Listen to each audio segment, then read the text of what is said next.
Quelqu'un d'un peu plus expérimenté, un peu plus chef, on va dire. Généralement, les kalash, c'est un peu pour tout le monde. Et quand on trouve des armes comme ça, c'est que le type, il a un peu plus d'expérience et qu'il l'a mérité, plus ou moins, on va dire. C'est pas normal qu'ils aient des armes. C'est anormal. Ils ne doivent pas avoir des armes avec eux ici. C'est considéré comme un gars. Et toi, qu'est-ce que tu ressens personnellement d'avoir anticipé cette opération et qui plus est ce matin, de les arrêter C'est trop fort. Mais je suis content parce que la première des choses, c'est notre pays, je vais dire. C'est notre guerre à nous, malgré que vous êtes là, voilà, comme partenariat. Donc c'est à nous de se donner avant vous. Donc du coup, je suis content parce qu'il y a du progrès. Donc on arrive à chasser les gars du secteur. Donc je suis content pour les partenaires parce que je vois qu'ils ont l'audace de bosser avec nous. Comme nous aussi, on a l'audace de travailler avec eux.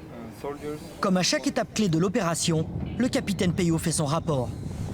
À Menaka, à 400 km de l'opération en cours, le général commandant la Task Force Takuba a pu suivre l'opération en temps réel depuis le centre de commandement qui rassemblait 8 nations européennes partenaires.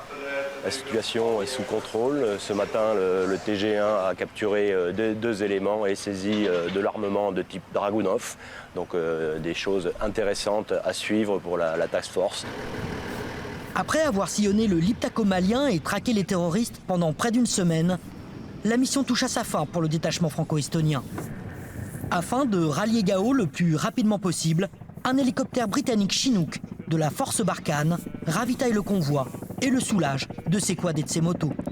La finalité, c'est de diminuer l'empreinte logistique des gens sur le terrain. Donc là, on va évacuer les motos, les ATV, donc les petits quads, ainsi que tout ce qui est parachute et choses relativement contraignantes. La finalité, c'est également de récupérer du carburant donc sur le boulot logistique là-bas pour recompléter les véhicules pour pouvoir terminer la mission, à savoir principalement l'exfiltration. Une fois le surplus chargé dans cet hélicoptère, le convoi peut reprendre la route pour rentrer à Gao. Pour ces hommes épuisés mais satisfaits du travail accompli, l'heure est au bilan et aux accolades. Il faudra bien dire au chef de section jusqu'aux soldats qui sont une très belle mission, bien travaillé, bien combattu et on peut être fier d'eux et ils méritent de passer une bonne fête de la vie. Non, ça je le dirai chaque jour je le dis que capitaine, chaque nuit je le dis des chefs de section que capitaine, je vous remercie vraiment pour votre travail. Et moi aussi je vous remercie vraiment. Ensemble, non? Vraiment, vous avez fait un bon mission. Je vais dire ça. Alors après ces 6 jours d'opération, c'est un bilan positif parce qu'on a réussi à mettre en œuvre tout ce que l'on avait travaillé à l'entraînement auparavant avec nos partenaires FAMA, avec nos partenaires estoniens. Ça a été vraiment un travail conjoint où les forces spéciales européennes de Takuba ont accompagné et assisté les FAMA au combat avec de bons résultats. Vraiment une bonne symbiose, des gens très professionnels, de l'entraide. Donc c'est une vraie satisfaction d'arriver à coordonner tout ça et puis de réaliser cette opération. Avec de telles opérations commando, faites de neutralisation, d'arrestation de djihadistes, de saisie de véhicules et d'armement, la Task Force Takuba joue un rôle capital dans la lutte antiterroriste. En juillet 2021, la Task Force Takuba fédère 8 nations européennes. La Belgique, l'Estonie, la France, l'Italie, les Pays-Bas, le Portugal, la République tchèque et la Suède. Il s'agit d'un modèle de coopération inégalé. Un modèle inédit même, au mode d'action hybride, qui fait autrement, à l'image de ses forces spéciales. Et ceci pour un objectif, la sécurité du Mali et plus largement du Sahel et de l'Europe. Grazie a queste immagini quindi abbiamo potuto farci un'idea di come si svolgano le operazioni militari sul terreno durante le operazioni Takuba. In questo caso abbiamo visto le forze speciali francesi abbinate ad alcuni elementi, come vi avevo accennato nel video precedente, piccoli micro contingenti che arrivano da molti paesi dell'Unione Europea. Oltre a quello francese, il contingente più grande è quello italiano, che invece ha mandato delle forze speciali di primo ordine, dal GOI al Consubin, mi sembra alpini del Monte Cervino, quelli paracadutisti per capirci, e altre ancora.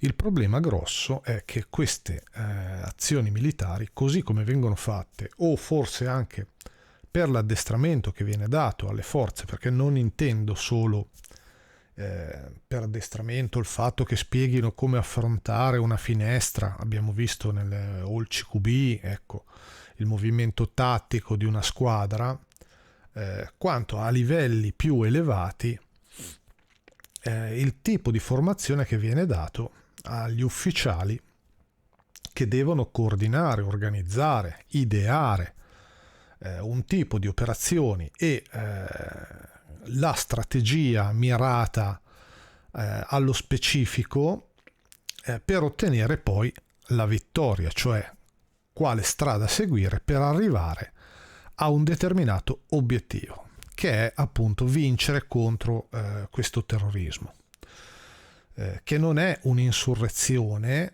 ma è una formazione di gruppo terroristico, appunto, che ha le sue motivazioni idealmente nello jihadismo religioso. Ed è forse in questo che trova la sua maggiore carenza l'operazione guidata dalla Francia, perché i risultati non ci sono. Mi sembra che l'anno scorso addirittura le vittime siano tra i civili a causa della presenza di terroristi sia aumentata da 3.000 a 6.000 nell'anno, il che ci rappresenta una situazione che va degenerando anziché migliorare, ed è per questo probabilmente che il Mali, visti gli scarsi risultati ottenuti finora, abbia deciso di rivolgersi ad altri operatori che nel mondo e soprattutto anche in Africa stanno ottenendo migliori risultati rispetto ai corrispettivi occidentali, europei o americani che siano, la Russia ed eventualmente anche la Cina, che però la Cina sapete che non si occupa tanto di presenza militare finora.